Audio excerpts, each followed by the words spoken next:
Hey there, welcome back to Watches and Wonders Geneva 2024. I've had a chance to go hands-on with some of the new releases from Rolex and wanted to get some of my thoughts out here. Let's start with what might be my favorite release of the collection, which is a Platinum 1908. Now, I was thinking that we might get some new 1908 variations. I really thought that we would get some complicated 1908 references, but that's not the case. We did get a new 1908 in Platinum with a beautiful guilloche dial. It's actually two guilloche areas on this. One is the central area of the dial, and the other is the very perimeter of the dial, just inside of the coin edge bezel, which kind of complements the coin edge bezel. I love the tone that they've achieved here on the dial. It's really gorgeous. The size is, of course, beautiful. Everything about it is well, it works as well as it did last year. Honestly, it's just a really beautiful color that they've managed to get here. It's kind of a baby blue. There's a little bit of green in there. It's a little tealish.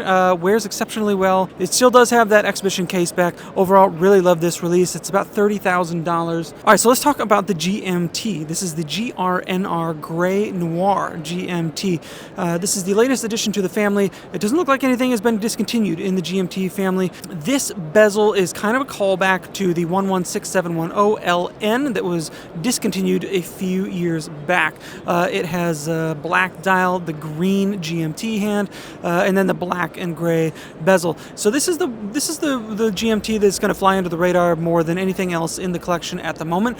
I really like this bezel in person. I like the colors on the BLR Hope personally, so for me, you know, I would still probably prefer that reference over anything else. But in general, I think this is a good release, and I think a lot of people that find the existing GMTs a little too loud, a little too colorful, are going to really like this GRNR. Nothing else about the watch has really changed that much. Now, the more interesting thing, perhaps, is confirming with Rolex that the anniversary year for the GMT is indeed 1955. I see a lot of confusion around this online. They have some historical documents there in the booth as well.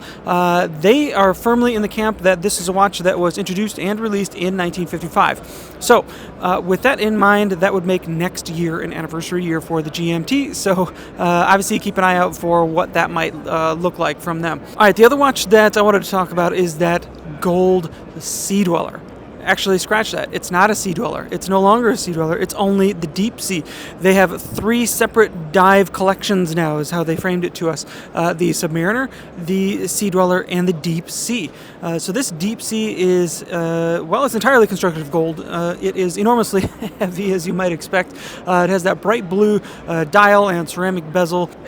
It's pretty. It's exactly as ridiculous as it sounds. Kind of cool in its own way. I don't know. I can't imagine diving with this thing. I don't know how many people are going to be diving in this thing, but I'd love to see it. There's one thing about this watch that I did find interesting, and the perhaps most interesting thing about this watch is the quick adjustment system in the clasp. Now, the whole clasp opens up. The central channel of the clasp opens up and unlocks the bracelet adjustment on the inside. They did also have a couple of new Daytonas with mother of pearl dials with big diamonds. They're both white gold, a little out of my wheelhouse, but the clasp on the Oyster Flex strap did have the glide lock system, speaking of. So, and finally there was a handful of new day date models as well, including one with a gray fume dial, which has been brought to the 40 millimeter size. It's of course existing in the 36 millimeter size already. This was quite lovely. There's also the 36 millimeter rose gold with that beautiful blue dial that we saw released in the Sky Dweller last year. This can only be had with a gem set bezel. Overall, though, I think the story around Rolex this year is that 1908 in platinum with that beautiful blue dial. Of course, continuing to flesh out the GMT collection before their anniversary year. All really cool stuff. And you could look at this as a whole and say it's a pretty conservative year from Rolex. And yeah, you might not be wrong. But if you understand this brand, you've been paying attention to this brand for any length of time, it shouldn't come as any surprise to you. This is a brand that really takes a slow evolutionary approach to what they do, adding things, building on things bit by bit, slowly. You can probably count on one hand the number of actual new watches that they've released over the past couple decades, to be perfectly honest. They add things where it makes sense and when it makes sense, so it's not always going to be fireworks from them every single year. And if you have that expectation, you're probably going to be disappointed year in and year out.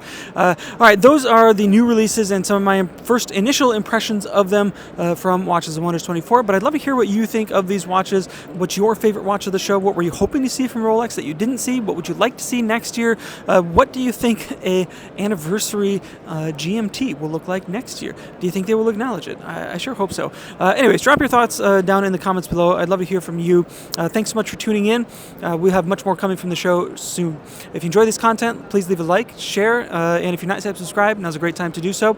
Until next time, take care.